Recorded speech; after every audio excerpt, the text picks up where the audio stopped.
Hi friends, welcome back to Rani cooking style. నేను మీ రాణి. ఈరోజు నేను బాస్మతి రైస్తో చికెన్ పలావ్ చేసి చూపిస్తున్నానండి. మీకు చాలా అంటే చాలా నచ్చుతుంది. చాలా ఈజీగా కూడా కుక్ అయిపోతుంది. ఒకసారి తప్పకుండా మీరు కూడా ట్రై చేయండి ఫ్రెండ్స్. దానికి కావాల్సిన పదార్థాలు నేను 2 గ్లాసులు బియ్యానికి చూపిస్తున్నానండి. ఒక గ్లాస్ తీసుకొని దానితో 2 గ్లాసులు నిండా బియ్యం కొలుచుకొని ఒక గిన్నెలో పోసుకోవాలి. వాటర్ మాత్రం పోయకూడదండి, నానబెట్టకూడదు బియ్యాన్ని. హోల్ గరం మసాలా, దాల్చిన చెక్క, లవంగాలు, మరాఠీ మొగ్గలు, బిర్యానీ ఆకు, జీలకర్ర, జాపత్రి, మిరియాలు, షాజీరా, అనాస పూలు,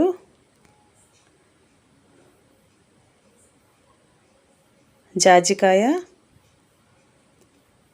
టేస్టింగ్ సాల్ట్,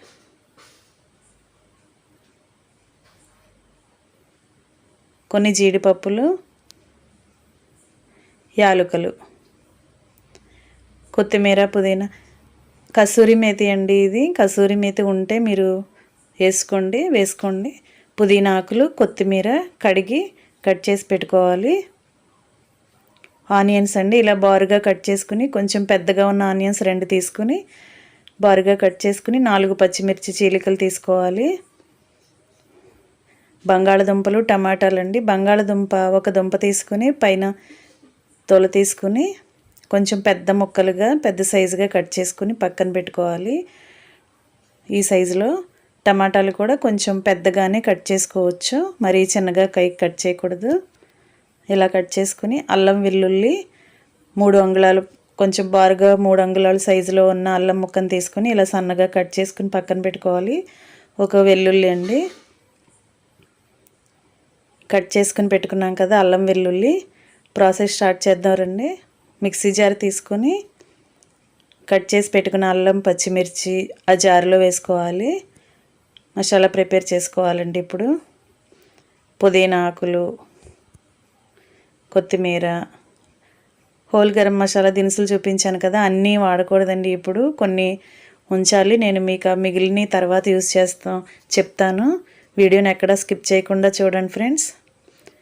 సగం లవంగాలు, సగం దాల్చిన చెక్క, ఒక 3 యాలకులు, కొన్ని అనాస పూలు. నేను చూపించిన వాటిలో అన్నీ సగం సగం యూజ్ చేసుకోవాలి, గ్రైండ్ చేసుకోవాలి. మిరియాలు మాత్రం గ్రైండ్ చేయకూడదండి, నేను తర్వాత చూపిస్తాను అది ఎప్పుడు వాడాలో. మరాఠీ మొగ్గలు కొన్ని వేసుకోవాలి. బిర్యానీ ఆకు కూడా వేయకూడదు. జాపత్రి కొన్ని వేసుకోవాలి. జాజికాయ చిన్న ముక్కండి. పెరుగు,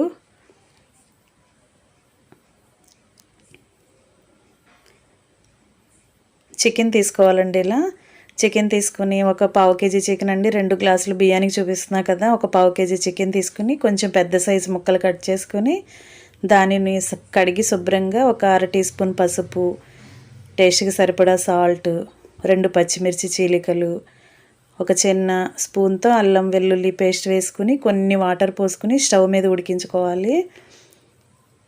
చికెన్ని ఉడికించుకొని పక్కన పెట్టుకోవాలి.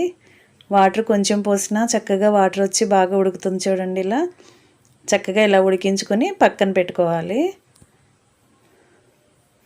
అల్లం వెల్లుల్లి పేస్ట్, పసుపు, ఉప్పు చికెన్కి బాగా పట్టాలి. పచ్చిమిర్చి ఘాటు కూడా బాగా పట్టాలి వాటికి. కొంచెం సేపు ఇలా ఉడికించుకొని వాటర్ అన్నీ ఇంకిన తర్వాత స్టవ్ ఆఫ్ చేసేసుకుందాం.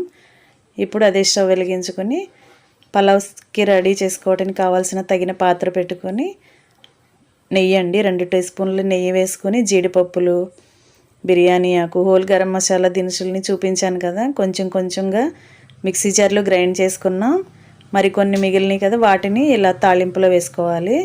కొంచెం జీలకర్ర, మిరియాలు గ్రైండ్లో వేయకుండా చూపించాను కదా, వాటిని మొత్తాన్ని కూడా తాలింపులో వేసుకోవాలి. షాజీరా అన్నీ కూడా ఇలా, టేస్టింగ్ సాల్ట్ అన్నిటినీ ఇలా నెయ్యిలో ఫ్రై చేసుకోవాలి. కొంచెంసేపు దోరగా ఫ్రై అయిన తర్వాత కట్ చేసి పెట్టుకున్న బంగాళదుంపలు, టమాటాలు, పచ్చిమిర్చి, ఆనియన్స్ వాటిని కూడా నెయ్యిలో వేసుకుని ఫ్రై చేసుకుందాం కొంచెం సేపు. 1 టీ స్పూన్ సాల్ట్ అండి, వీటన్నింటికి తగిన సాల్ట్ వేసుకోవాలి.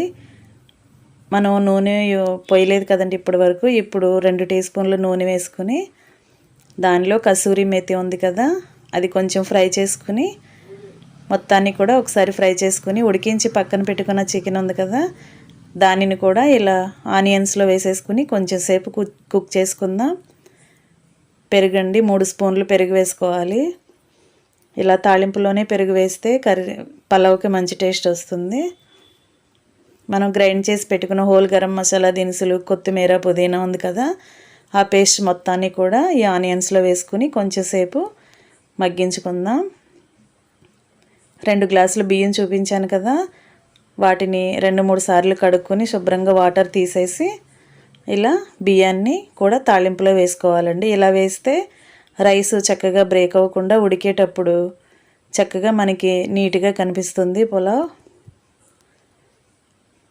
టేస్ట్కి సరిపడా సాల్ట్ అండి, ఒకేసారి ఎక్కువ వేయొద్దు. ఉడికేటప్పుడు మళ్ళీ టెస్ట్ చేసుకుని మళ్ళీ వేసుకుందాం చాలకపోతే. మనం ఏ గ్లాస్తో అయితే బియ్యం తీసుకున్నామో అదే గ్లాస్తో 1 గ్లాసు బియ్యానికి 1.5 గ్లాసులు వాటర్ పోసుకోవాలి. నేను 2 గ్లాసులు బియ్యం చూపించాను కదా, 3 గ్లాసులు వాటర్ పోస్తున్నాను. ఫుడ్ కలర్ అండి ఇది ఆప్షనల్ అండి. మీకు వద్దు అనుకుంటే కనుక పసుపు కూడా యాడ్ చేసుకోవచ్చు కలర్ కోసం. 1/2 టీ స్పూన్ పసుపు అయినా వేసుకోండి. రైస్ చక్కగా ఉడకాలి, పొడి పొడిలాడుతూ రావాలి అనుకుంటే 1 నిమ్మకాయ తీసుకుని, ఇది చిన్న చిట్కా అండి, మీకు సగం కట్ చేసుకుని కొన్ని నిమ్మరసం డ్రాప్స్ కొన్ని వేసుకోవాలి. కొంచెంసేపు మూత పెట్టుకుని ఉడికించుకున్న తర్వాత 5 మినిట్స్ తర్వాత మూత తీసి చూస్తే వాటర్ మొత్తం ఇంకుతున్నాయి కదా, రైస్ చక్కగా ఉడుకుతుంది. చూడండి, రైస్ ఎక్కడా బ్రేక్ అవ్వకుండా ముక్కలు ముక్కలుగా అవ్వకుండా చక్కగా బాస్మతి రైస్ పులావ్ చక్కగా చూడటానికి ఎంత అందంగా కనిపిస్తుందో కదా.